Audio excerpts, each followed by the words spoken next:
I'll probably drop this in May of 2026. Oh, okay. I'm joking. So That'd be fine.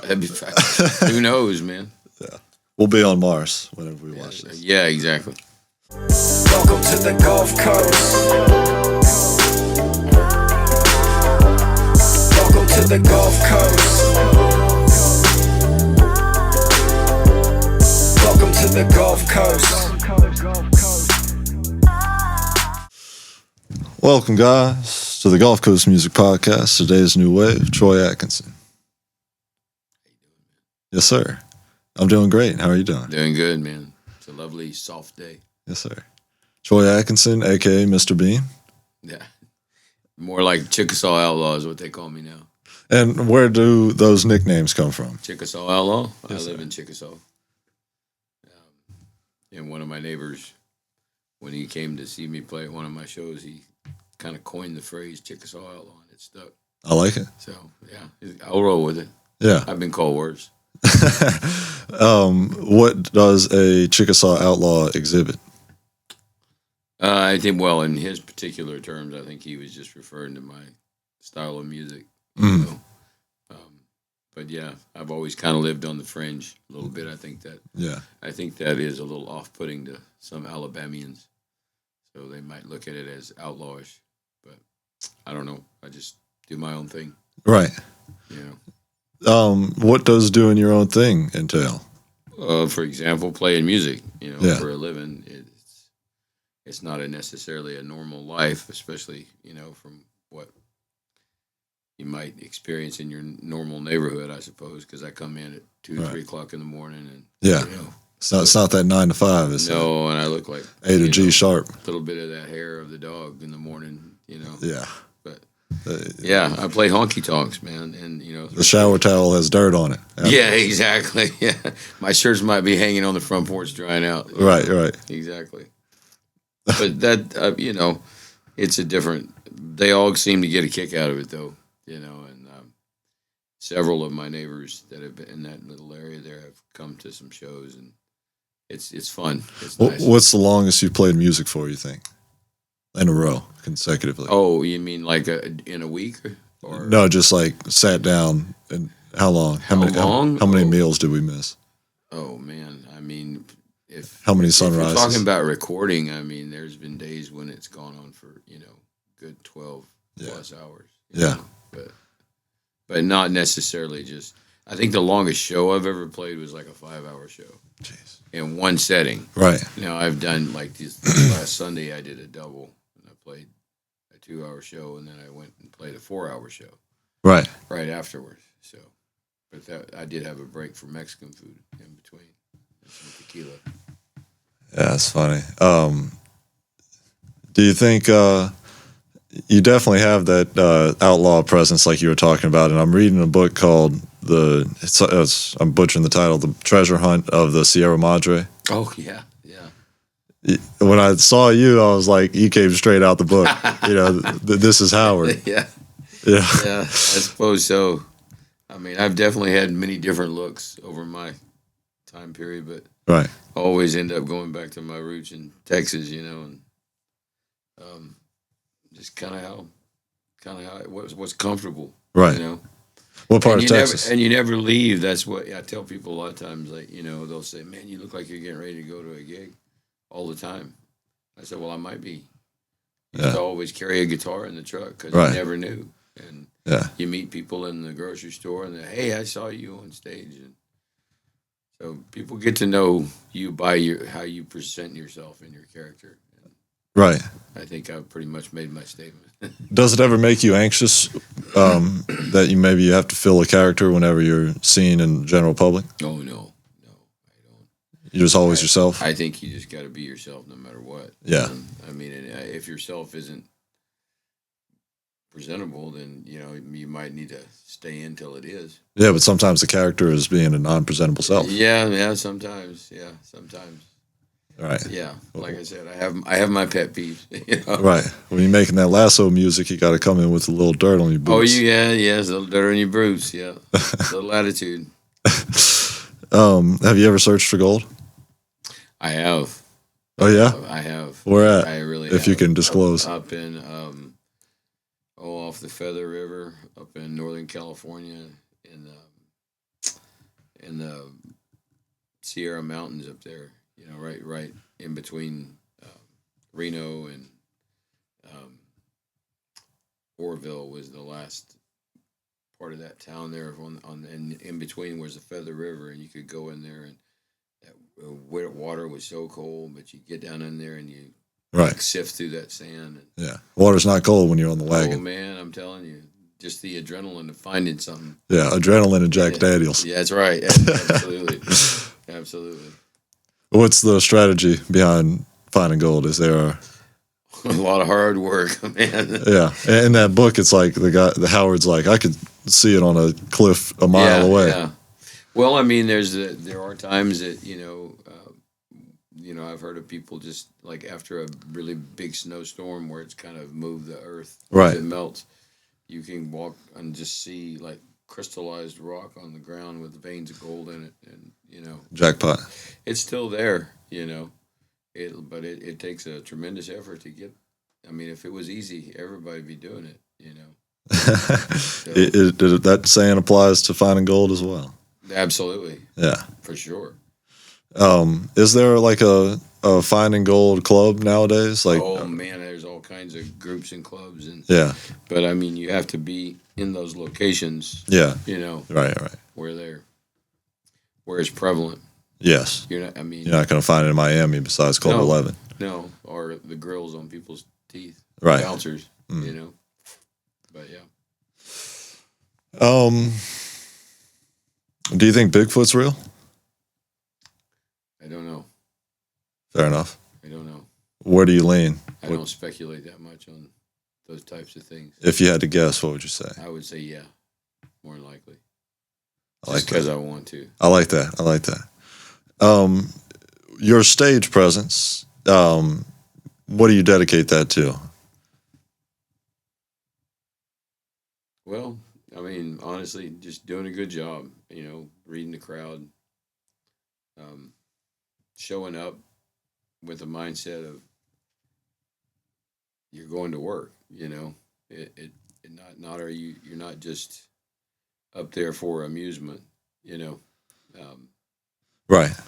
It's pretty much based on I grew up Pentecostal church, man. I mean, going to church 7 nights a week, camp meeting and revival, and I played guitar from the time I was 6 years old. It was part of the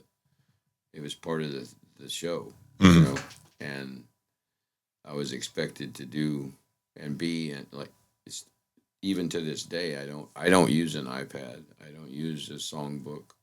I have those lyrics and Right. songs memorized, and I mean, basically because that's the way I was raised.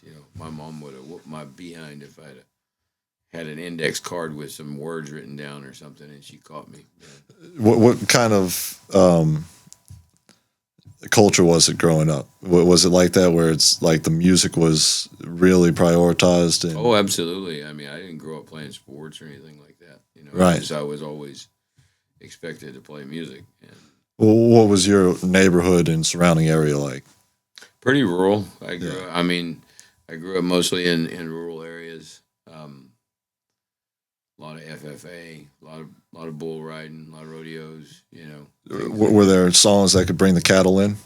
Oh, for sure, yeah. What are some go-to Absolutely. songs? I mean, my grandfather we'd be sitting in a fishing boat or out in the field with cows, and he'd just start singing anything, man. Amazing Grace or whatever. Oh, yeah. Cows just gravitate to music. They'll- Really? It's a true yeah, thing? they'll come stand around and watch you.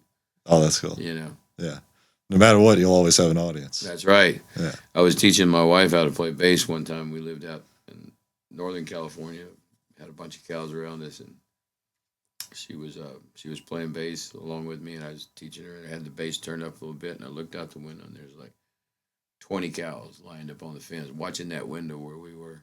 That's where music beef started. There you go. There you go. What makes Wednesday the day to Rango? Wednesday. We got to get to it. That's right. Well, you got to know the movie Rango. I love that movie. It's about water, you know, and Right. and what's her name? The character P. She tells him to get on the wagon and said, "It's Wednesday. Wednesday's when we get to it, and that's when they all go collect their water." Yeah, that's a great. I love that movie. I love it too, man. I watched it one time. I got to get back to it. It's one of those. It's one of those movies from your childhood that you've seen, Yeah. and somehow you just never see it again. Oh well, yeah. But there's so many things, and there's so many adult references in it. As Really? well. You know, I mean, like Man, he, he's got a scene in there, but I'm gonna watch it as soon as possible. before he falls off the back of the car, I think there's a scene in there because it's Johnny Depp, and so there's a scene in there from Fear and Loathing in Las Vegas, you know, for Hunter S. Thompson, and so there's little nuances and little messages and things in that movie. That's cool. That you pick up. Yeah. Well, what's your favorite? The falling off the wagon. No, I like that phrase. As a matter of fact, it's Wednesday. Wednesday's when we get to it. Yeah. Yeah, and that girl that plays that part, that does the acting or the vocal, what do you call it, voiceover? Right. She was in Zombieland. I just found that out the other day. Would you ever get into some voiceover acting? Yeah, absolutely. I think it'd be fun. Yeah. You seem to have a lot of things going on. Usually, yeah. Well, I mean, I have grandbabies, so they keep me pretty busy with things and t-ball and. What's the best lullaby? The best lullaby? Right. Well, the one that my grandpa taught me, probably, I've sang it a few times. I'm sure their mom probably doesn't know, but Mama's sick and Papa's po, ain't gonna wear no clothes no more. Go naked. And you sing that over and over, and the kids. That's what puts them to sleep. Oh yeah, Bill. It gets them wound up. Yeah, that's what grandpas do. That's what Bill Cosby said. You wind them up. That's right. Wait till their mama gets home from their date night out, and then they can put them to sleep. Right. The grandpa doesn't have time for that. No, man, I show up with candy in my pocket.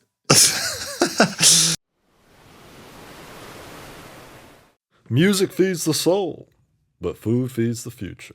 Right here on the Gulf Coast, thousands of families don't know where their next meal is coming from. Feeding the Gulf Coast is changing that tune one meal at a time. Imagine this. For every $1, you can provide up to 5 meals. That's like turning a quiet solo into a full-blown jam session of hope for someone in need. Let's turn the volume up on kindness and down on hunger. Visit feedingthegulfcoast.org to donate today, because together we can make sure no one goes hungry on or off the stage. Feeding the Gulf Coast, because every community deserves an encore. Whoa, whoa, whoa, don't let the dogs out. The City of Mobile Animal Shelter has many loving pets ready for a nice home. Whether you're looking for a dog like Snoop or a cat like Doja, the City of Mobile Animal Shelter is where you can find your next friendly companion. They're located at 855 Owen Street, and you can stop by anytime between 10 a.m. to 4 p.m. We all need a little bow wow in our lives. Call 251-208-2800 because the City of Mobile Animal Shelter has you covered. That's 251-208-2800. Roof.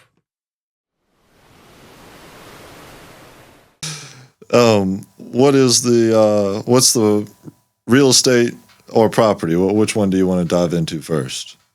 Real estate or property? I saw on your website you've got Troi Atkinson Real Estate and Troi Atkinson Property. Oh, I didn't know I had that.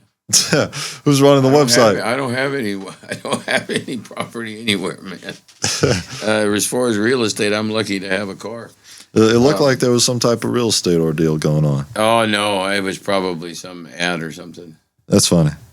Yeah, I know people who are in real estate, and I know people who have property, but it hasn't befallen to me yet.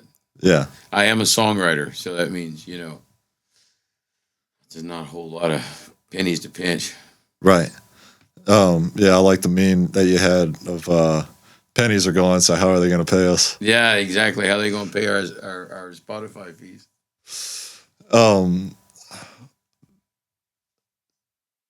was on the tip of my tongue. Oh, if you could do a collab with Snoop Dogg, how do you think it would go? Oh, I think it'd be awesome because we would be extremely high first Yeah.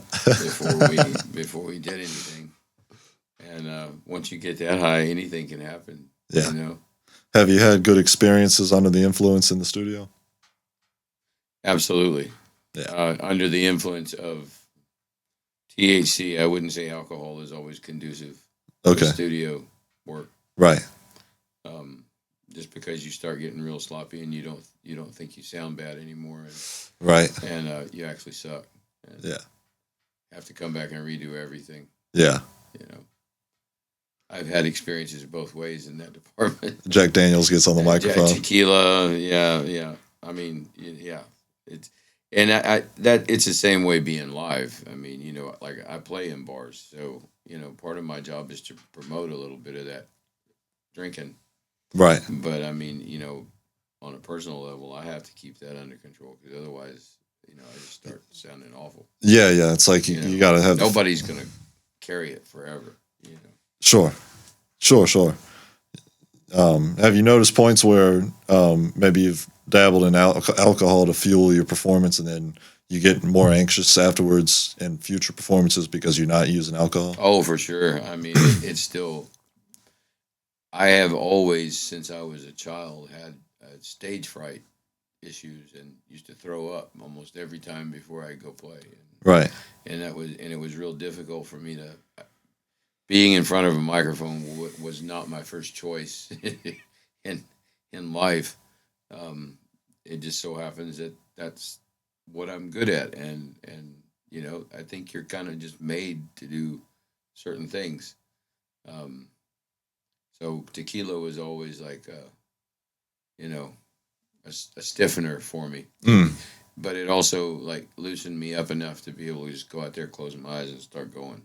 But man, but then I would be like, oh, if I don't have it, if they don't have tequila, let's say I go to a wine bar and play, you know, and they don't have my tequila. It's like, oh man, I don't want to be like mellow and have a glass of Merlot before I start singing, and that's just not the same vibe. But I've gotten over that. You know? Man, I think like drinking before you perform, you're really on a fine line because if you get a little too tipsy, then you can't focus. Oh yeah, you'll forget what you're doing. Oh yeah, words. Like you start slurring your actions as well. You know, you absolutely. miss the strings. You're not, and once again, you go back to that stage presence. Part of that being a professional. I've walked out on people that I had paid good money to go see because they were too drunk, and I've always felt like, you know, that's not right, man. Somebody's there sitting there giving you their time and focusing on your energy and what you're producing. It's a selfish thing, isn't it? It's a selfish thing, and it doesn't leave a good taste in people's mouth for live music. It tastes like hard liquor. Tastes like hard liquor, exactly. I saw you had one post about everybody's illegal, or you all are illegal, and it was the Native American. Yeah. Would you like to dive into that? Well, I just think it's humorous. If you have any kind of history background, you understand the concept that we're all immigrants here. Right. Some longer than others, maybe. Some, I don't know.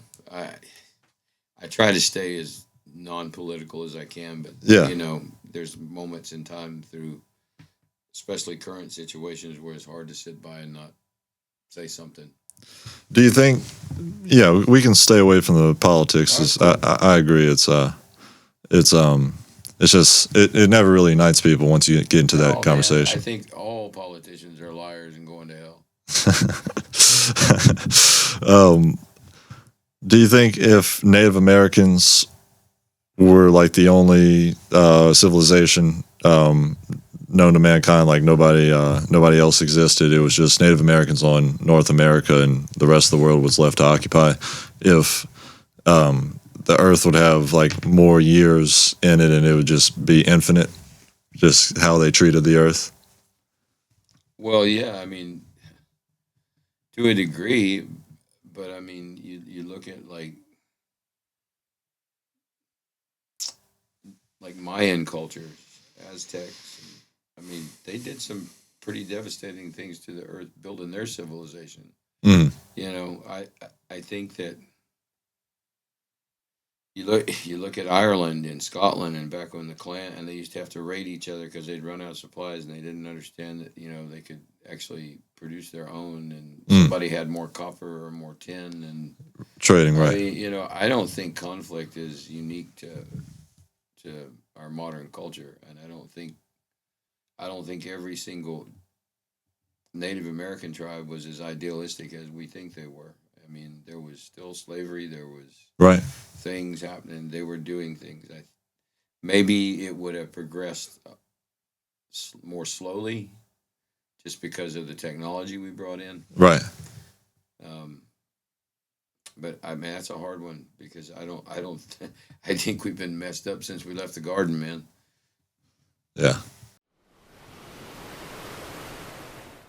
Woo! Mobile, y'all ready? Saturday, August 23rd, downtown Mobile is about to be on 1000. It's a dope-ass show 11. The coast's favorite dynamic duo, Beeman and Timo G, are back to shut it down, featuring the heat from the Panhandle Pirates, Young HD, and Jay Haynes. Plus, we're bringing you Got Bars, where the illest artists step up, spit their best, and battle it out for a crazy prize package and a slot at our next show. Who's hungry? Shop with dope vendors, vibe to live music from the incredible Simone French, and come catch a whole vibe with the city. Downtown Mobile, 4 North Cedar Street, Saturday, August 23rd. Show up early and stay late. Woo! Hey fighters, listen up.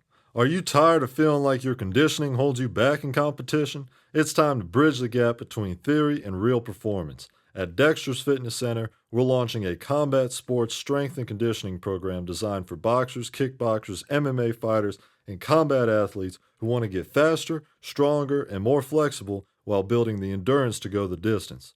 No more outdated workouts, no more burnout. This program is built to enhance your skill work, prevent injuries, and maximize your potential without wasting your time or overwhelming your body.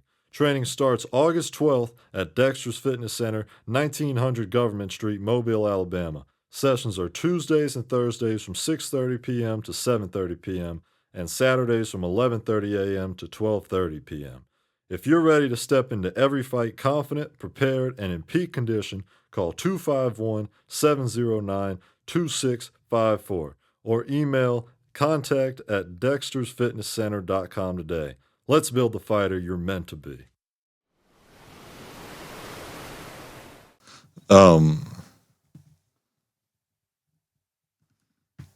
It's interesting. Damn, I had a good question too. I'm sorry. No, it's okay. It's okay. Damn, sorry about that. The Make-A-Wish Foundation performance. Yeah, that was cool. That was the one in Montgomery. I'm assuming that you're talking about because I think that's the only one I actually performed at. Yeah, that was really cool. And I've worked with the Make-A-Wish Foundation before, but we raised a lot of money that day. And actually, a friend of mine was supposed to play that show, and he had been diagnosed with cancer. Ziggy Lewis was his name, and he was a real well-known musician in the. I appreciate you for being vulnerable. And he was living up in Montgomery and. But played down here a lot. I mean, he used to play with Santana and stuff, and he ended up developing cancer and couldn't do it. And so I filled in for him, and it was a nice evening. It was up on top of one of the high rises in downtown Montgomery, and man, a lot of people turned out. It's a good foundation as far as working with kids who have terminal illnesses, and, right? Just trying to make their transition a little easier. Are events like that different for you in the way you prepare? Sure. Like, do you? I don't do as many drinking songs. Right. Um, but yeah, like, do you are you more excited or more nervous for an event like that? Well, I mean, I guess if I was going to say anything about it like that, you're more cognizant of being in a serious environment, Yeah, you know.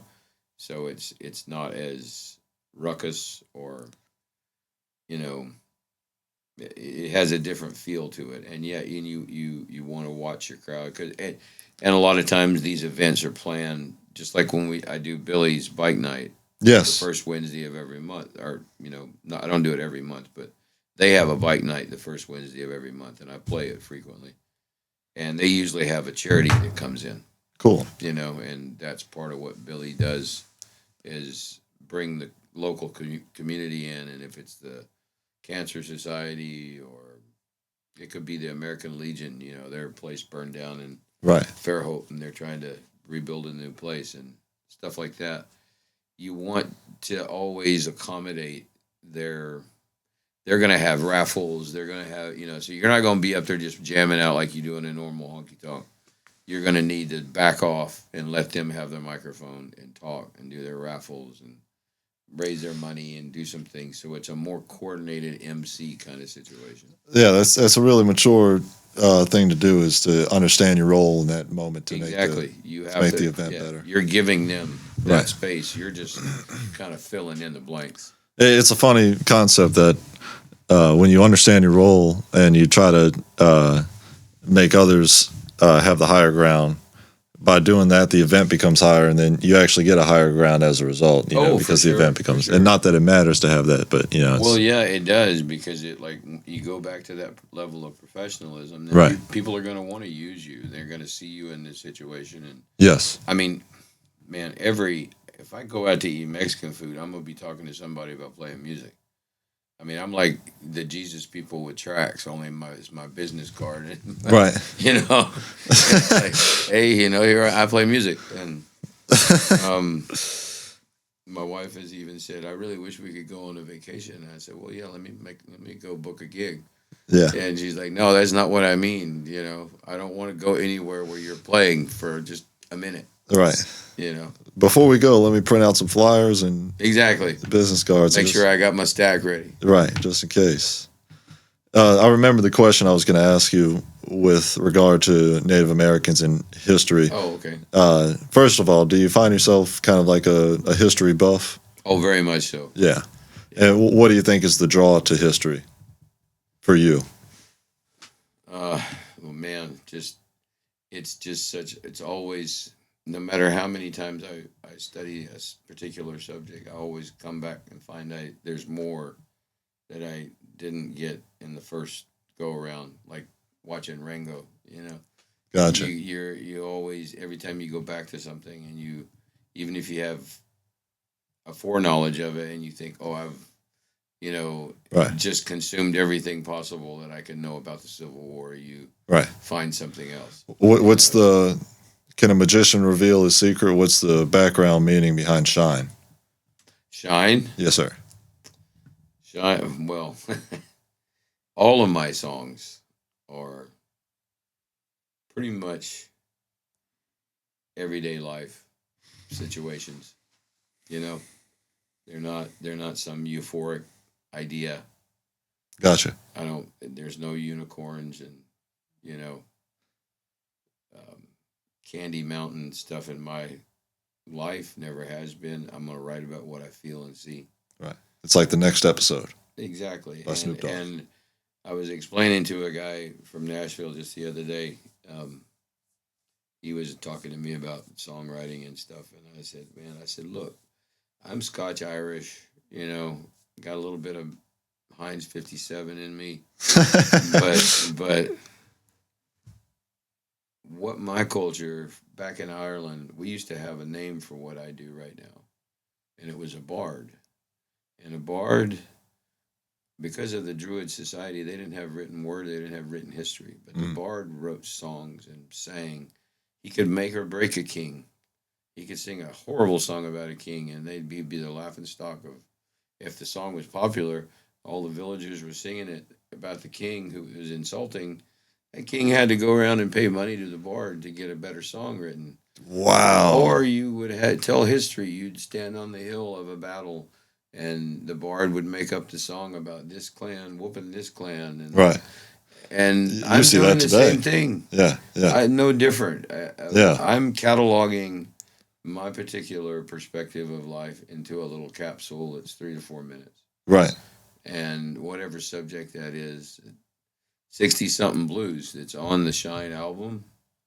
I wrote a week after my wife had to get all of her teeth taken out. And she had gum disease, and it was horrible. And it was just something that I was like traumatically affected by. Really? What she had to go through to do that. And she is an amazing person and stalwart about it. And That's a good word. I just sitting down out in the backyard with the dog, smoking a cigarette. Weed.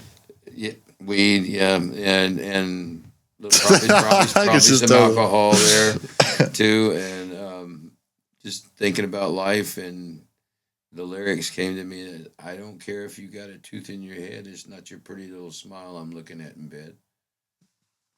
And that whole song developed out of me trying to, in some way, give her some self-confidence back. That her life had changed so drastically, but I was still there. After 32 years, I still think she's the most beautiful thing in the room. Mm. And that song, as quirky as it may be, encapsulates what I felt in that moment. Yeah, that's sweet, man. That's really sweet. Shine was the same thing. If you listen to the lyrics of Shine, which, I encourage people to actually listen to it. I try to make things a good rhythm and not too droney, or, like a lot of songwriters, especially acoustic songwriters, Right. I mean, it's like Bob Dylan, man. You hear one song and the rest of the album is pretty much, an amalgamation of that first song. And I love Bob Dylan, but I like his lyrics, not so much his music, And I think it's important, to try to create something. You can't do anything that doesn't come and start from in here. Right. And whatever rhythm it is, or whatever presentation you want to put to the lyrics of a song, is going to be whatever you transpire through yourself, And I'm limited to how I can play guitar because I've never had a lesson. I've only taught myself. I was only really capable of playing a lot of bar chords because I'd worked in metal and rode bulls and punched walls and done things to my hand that didn't let me do a lot of open chords. Gotcha. And what's the difference just for a fifth grader? Well, with the bar chord, you're using your, they call them power chords or rock and roll chords, and you use that main finger to press like someone would use a capo on there. And then you finger up and down that way. And I ended up developing a rhythm and a style and a sound out of using all those chords without necessarily adapting to the more open chord guitar styles. I mean, there's everything. You get flamenco, there's melodies all over the neck, and there's also intricate, scale pieces that go in. And depending on the influence that you absorb and what you want to play, you kind of train yourself to want to sound a certain way. And I just really wanted to sound like me. Mm. And how would you describe that sound?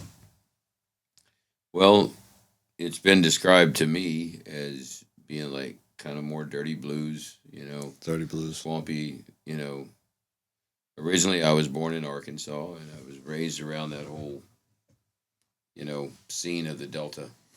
Right. And that's that herding cattle music. Yes, herding cattle music and sitting down by the, catfishing kind of music, It's country, but it's not country and western. I guess I don't know. Yeah, I don't know Swamp how to describe country. my music at all, man. Yeah. I'm horrible at it. Chickasaw Outlaw. There you go. Yes, sir. It's that kind of music. Yes, sir. The second question about the history is, why do you think history repeats itself so often, despite us saying history repeats itself, and like you should 'Cause look at we're history? stupid, man. We're a stupid animal. We're like one of the only animals out there that doesn't have a sense of self-preservation. It's a good. Damn, that's a good quote. That is a good quote. We don't, man. We just rush headlong into things, and don't even reference. I mean, you can talk to people right now who have just graduated high school, and it's amazing the things that they didn't learn in history class. Right. And you also have the whole flux of internet now, and it being a part of giving out false information. So you've got people that don't even trust what real history was when it's presented to them. Yeah, it does feel like it's all working counterintuitive, no matter what. Yeah. Either, it seems like it's only a matter of time because it's such a losing game that Yeah, it's like conspiracy theories. the conspiracy theories, and then they make it so that it's so ADHD stimulating that it's more enjoyable to scroll through Exactly. than read a textbook Don't where really it's get true. any substance whatsoever. Just You don't, right, skim off the top. right. You remember what color the video was before. Exactly, or what song was bumping in the Yeah. background. But I mean, Everything's a crash course. well, yeah, it's like I just turned 61 this year, man, and I think back and what I used to believe in conspiracy theories and things like that, and like, man, I don't believe any of that stuff anymore. I just don't think we're smart enough as humans to get together and actually come up with some of the things that we think we did. It's so tough to not let the negative side win, I think. Sure, It's but you get to choose. you get to choose, but the society as a whole you can't control. Oh yeah, you can't control society. You know. You can only control your little Right. square foot area in your life. Right. And if you do that, you're going to end up spilling over and affecting other people. You're going to be helping somebody. Somebody's going to be watching your example. Right. But it is tougher to get people to see the positive light than it is to see the negative. Absolutely. Comedy sprouts from negativity, Exactly. negativity, And we laugh at it. right. And it's like I heard a TED talk recently where it's like if you have people that are positive try to solve an equation, they solve it in 5 seconds. But if you have people negative and then you show them the positive side, it takes them longer because they've already been shown the negative side. Right. Right. It's just so hard to get people from negative to positive than it is from positive to negative. Absolutely. And there's no better way. As a Spanish author that I really like, I can't think of his name right now, but he wrote this book called Shadows of the Wind, and he talks about post-Francoism in Spain, and Gotcha. and there's a quote in his book that's I hope I can get it right. It says, "The easiest way to control the poor is to give them the illusion that they can attain a lifestyle of the wealthy." Wow. And History really repeats itself. and I thought that was just such an incredible statement because you'll see people today who struggle to eat right, but they'll have a $600 a month car payment, so Right. they have their image and all their designer clothes, Right. but they'll sacrifice their basic human needs, and even where they live, but they'll have all those designer things. Yes. Because what they're being fed is that that's what the Kardashians have, and that's what these people have, and these people have. And Right. if I'm gonna, I gotta have this. The feeling of importance is the eighth human Tags, need. labels, Yeah. and all this talk of of negativity with conspiracy theories and news and what's real and what's not. It really and truly is just a way to keep us under control, man. And how do you battle against that and protect your sovereignty? I don't watch the news. Maybe occasionally, just to catch up, make sure I got the weather. But most of my days, if I can go without turning that television on and seeing the news and who's Right. doing what just for a little bit. Yeah, that's terrific. That is so terrific, man. The other thing is take your shoes off. Go stand in the dirt for at least a half hour a day and remember that you're a human. this is what you live on. You don't Right. have that plastic Yeah, buffer between you and organic, that's good. you know. That's good for sure. I know that sounds hippie, but Necessary. I think so. Necessary. It's necessary in my life. It's just so tough in a urbanized life. Yeah. It's very tough, but you have to think of it like it's just as important as oxygen to you. To be centered again. To be centered again, because if you got to breathe and you got to breathe good oxygen, it's a requirement. Your body's going to do it whether you like it or not, Yeah. and you have to think of those elements of keeping yourself centered and being okay in that same context. That's good. It's confusion, negativity is poison, and I mean sugar's up there too. Yeah. Much as I love it, Yeah. Alcohol is alcohol's good for you. everything. Alcohol's good for you. Everything's going to kill you. So yeah, I guess lastly the bike night, if you want to dive into that a little bit more. Yeah. Billy's does a really good job with the bike nights. He does like I said, works with local charities, and he's always willing to go out and either do a catering event or bring the bike. He's a motorcycle fanatic, so he loves his Triumph, and so he brings in bikes of all kinds, Harleys, Right. and all different types. And he has like a little place where you can put a camper. Yeah, if you've never been to Billy's, it's on 181, and it's kind of like what you almost think of a fish camp, only it's not on the water. And it's a restaurant. They do burger, but he smokes bacon. And he's built it out of like a fish camp vibe. Well, it looks like that, kind of like Right. that same kind of decor, and it's family friendly, and so a lot of those events are easy for people to come in. They can bring their kids, Right. But I mean, there's so many good little bars around here that I stay busy at. That sometimes I go play over at the wharf. Casually play over at the wharf. But mostly like what I like to call 5-star dive bars. They're dive bars, but they're all unique in their own class. Yeah. And all these little, because in Foley, or you're in Orange Beach, or you're in Daphne, or Fair Oak, or Mobile, or Theodore, or even Louisiana. I played last month over in a little place in Chalmette. And Oh yeah. I mean, it's all those locals. They're just you go in, you don't know them, you build a repertoire, you win them over, and then they want you to come back. Yeah. And I mean, I'm not going to be known worldwide on the radio, but I'm known around here, and I make a good living, and I can't complain. Yeah. We're all stepping on the same dirt. Yes, absolutely. Yeah. And there's a really good group of musicians here. Oh, for sure. I mean, there's just such a plethora of good, talented people here. For sure. If you want to play with someone, you can just, find just about anything you want to bring into a combo. Another question I have is, you're very prolific on social media. I don't see many pages with more than 1,000 posts. Really?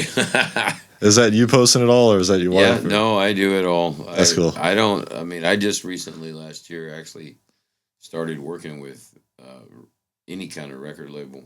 I've done most of my 30 years on my own and figured out how to make posters and understand. I understood back when it was MySpace that there was an algorithm being worked out. Yeah. And the only way to stay relevant is to be seen. Yeah. Especially on social media. And Right. I don't care if it's about your hot dog that day, These guys, I see a lot. Now, basically, I don't really post anything other than music stuff anymore. Yeah. I used to have a lot more of opinions, but Yeah. you know what? The algorithm doesn't like that. No, and neither do most of the people that you're actually Yeah. talking with or to. They just think they, and then all you're doing is getting people who are agreeing with your opinion or your idea, and Alienating the rest of them. and I just really felt like if I'm going to use social media for any reason at all, I see pictures of my grandkids, and I post music stuff because it is advertising. Yeah. You know, I still print up handbills and go put them out at the venue, Right. like physical posters. Mm. People don't even know what to do with those. Yeah. You know? And it's so funny to me. But then some venues are like, man, we love it. You bring them and, you know, Right. people remember you because of those. Yeah. And so every little thing is a selling point. All I'm trying to do is get people to listen to me.